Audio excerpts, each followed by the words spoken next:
There we go. A loud noise echoed in the quietness in the area. It made me wonder about the secrets that are kept and undisturbed in here for years. Not even inside the chapel did I perceive a peaceful environment. The deadly stillness was deeply unnerving. Yeah, it would unnerve me too with that sound.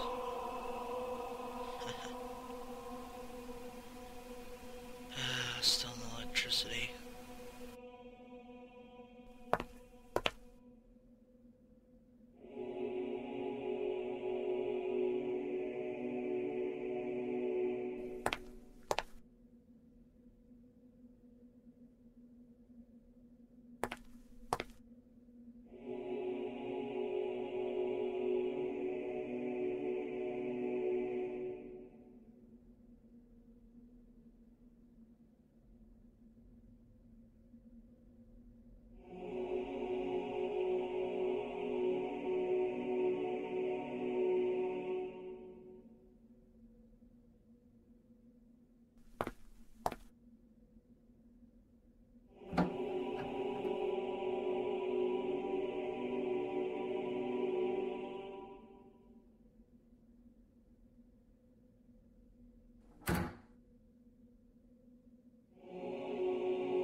Oh, what's this? Can I get closer? No.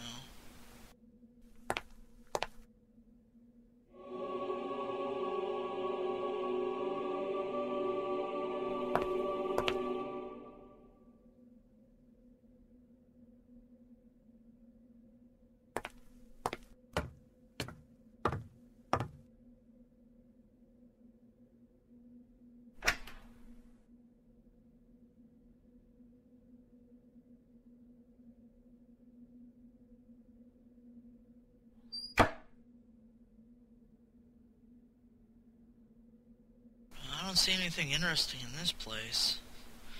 I must not be looking carefully enough if I don't see anything.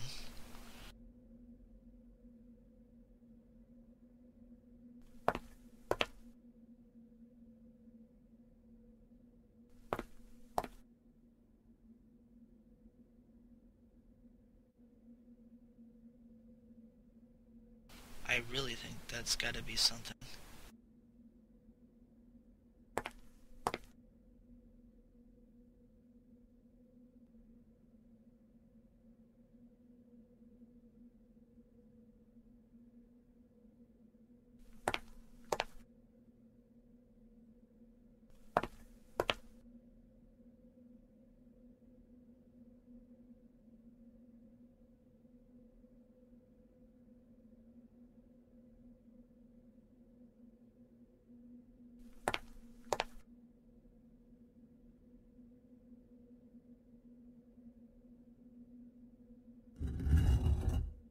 I was right. Now what does that mean?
Aha! I didn't see this before.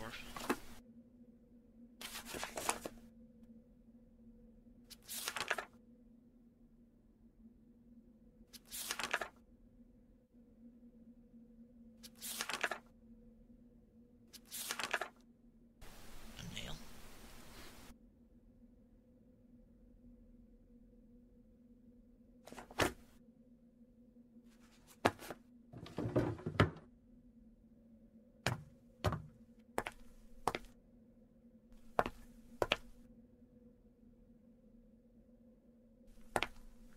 I'm not gonna like this, am I?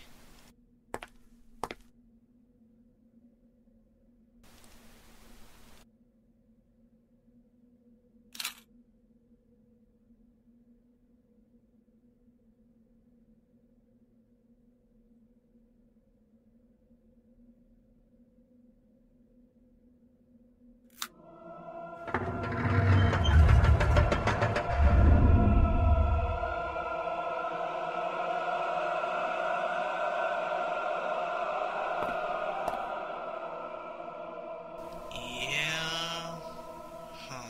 Huh. Great.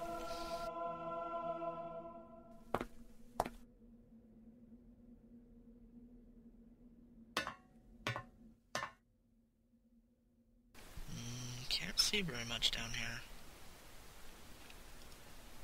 It was impossible to discern anything in the secret room, but it seemed to be a candle.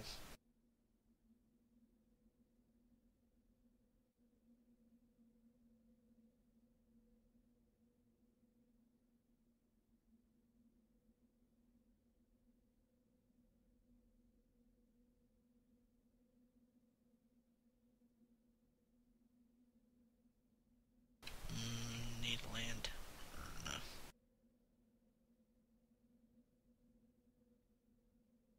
Well, that's not helpful.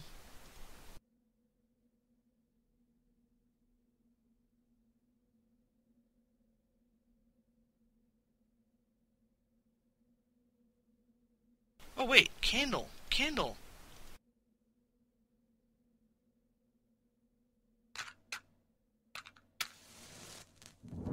Yeah, I was right. Finally, a candle. Most of the books scattered in the inner room were about, great, occultism and African culture. I hate what I found. I was right.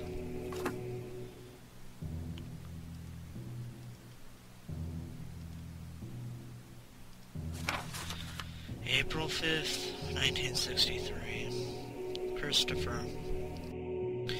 These may very well be the last notes in this regard. I'm afraid Catherine has already realized what I've been doing here all this time. In vain I've tried to explain myself, and I know what might have been the outcome had I kept insisting. If you could only believe me, Christopher, because I know you intend well, but I can feel the doubt in your heart. Put your rational thoughts aside for the moment and yield to the facts. If I can do it, someone who was constantly taught in the wonders of science ever since his childhood, then so can you. I'm hoping that you will contemplate the possibility of some truth in my assessments once you read about my latest findings. It is imperative that you carry on with this task. Catherine is watching my every step, and I'm afraid she'll take strong measures if I do anything out of the ordinary. Did you know she's been talking to other doctors besides you, and psychiatrists? My God, Christopher, I fear that she's willing to shut me up in a madhouse. How is it possible that all of you won't believe me, as if what happened with my own son wasn't enough proof? In my adjacent notes to you, you'll find an exhaustive essay on the origin of the curse and what should be done to eliminate it. I know the whole amulet deal must sound crazy, but you must trust me. The tribe has been doing this for centuries. Are you going to forfeit all that knowledge and experience? They faced a god, Christopher. I'll live to tell it. Now it's our turn to live and tell the story. Chihuahua. I don't like where this story's going. And Christopher, if we fail to remove the curse and anything that happens to me, I want you to do it, and I have my complete mental facilities while I'm asking you this. It is becoming more and more dangerous lately. Do not hesitate. There is simply no other way. You would be the only one left who can do it. Promise me you will. I know I'm asking you to become a cold-hearted murderer, but Christopher, our lives and possibly many others are at stake. Isn't that enough to forget your vow, James? Are you telling me that Christopher was the murderer and not James?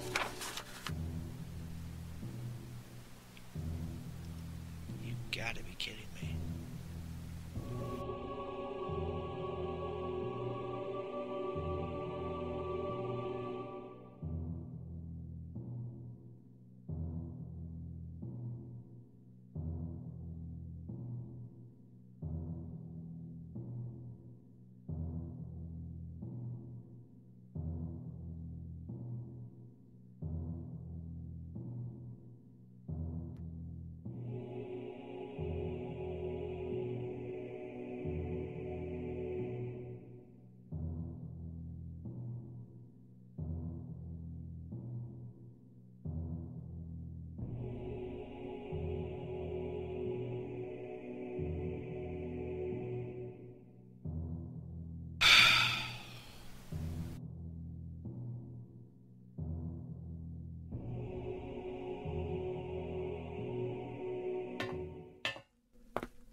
March 26th.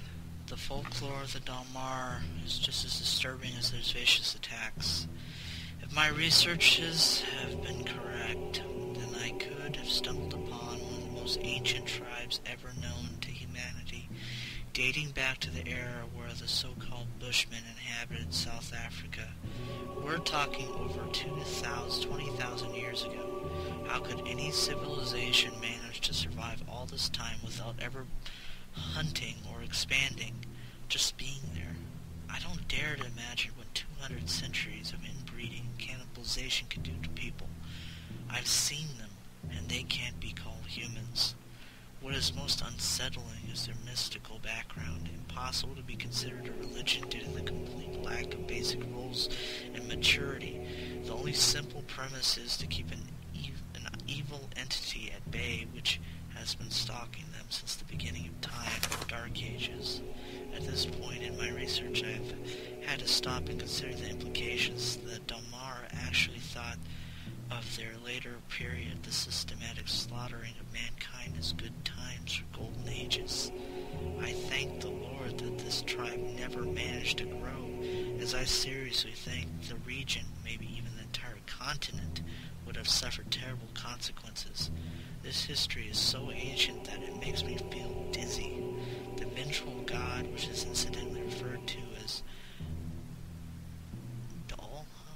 whatever, I don't want to know, would control the Darar by its very many incarnations. Most of the time it would be a tall, feline-like figure, always dwelling in the shadows and slaying any villagers who would unwittingly come close. Some say its deadly claws would not only penetrate your body, but your soul. The purpose of the harassment is unclear. It would look as if the Darar were simple toys to play with. It seems then the Darar managed to free themselves from its clutches with the help of an amulet or charm, effectively forcing the entity to retreat. The most curious thing is how this amulet was conceived. Two main elements were required to perform the exorcising of this evil, and they had to be strictly related to each other. one representing the victim, another representing the victimizer. To achieve this something related to each other, each one was used. While I'm not sure what it referred to as the victim, I think it can be concluded that anything belonging to any villager would have served, given that they were all victims. As for something representing the victimizer, that may have been more complicated. What would possibly be related to a god? This god in question. Next, these elements had to be mixed with a rare medicinal plant native to the region, which apparently had the property to blend both items together, as long as they were not too solid. Finally, a branch of a particular tree, whose name escapes me now, had to be used as the holder of the blended items. It is on this item that the mysterious blessing was performed. It should be noted that all elements that had to be organic. The Darar successfully released themselves from the control of the vicious god with an intense ritual that seems to have taken days to perform. In the end, the amulet was so powerful that the entities surrendered to their will and offered the divine power in exchange for sacrifices. But the Dalar wouldn't allow themselves to be fooled. They decided that getting rid of all this evil once and for all would be the wisest thing to do. So they managed to capture the spirit and store it someplace where they could guard it for ages to come. My God, the evil spirit was cast into a mask, trapped inside the confines of its blessed wood for eternity. A mask which its description bears uncanny resemblance to. Who am I feeling? It's the mask. Dalamar would keep the spirit at bay with regular rituals involving the bloody sacrifices in the aforementioned amulet. The last book I read today about the Dalamar, in reality, 2 small paragraphs, is an amusing bonus reading in a book lent by the museum, has revealed to me something that left me completely paralyzed with terror. I've always wondered, since I began studying them, what made the Dalamar savagely slaughter neighboring tribes without any apparent reason. Was it a violent, raw instinct? Did they feel threatened in any way? Was it by a perverse, ungodly sense of enjoyment? No, it was fear. Fear that someone else would take the mask and release the god. They killed to protect themselves from falling again into the Dark Ages. If they went to such extreme lengths to avoid this, then what did they have to endure when the entity was free? The rituals haven't been performed with the mask for years now. What have I done? What have I done? And on my part, I feel like I want to be sick. I mean, honestly, did they really need to go to this lengths in the story?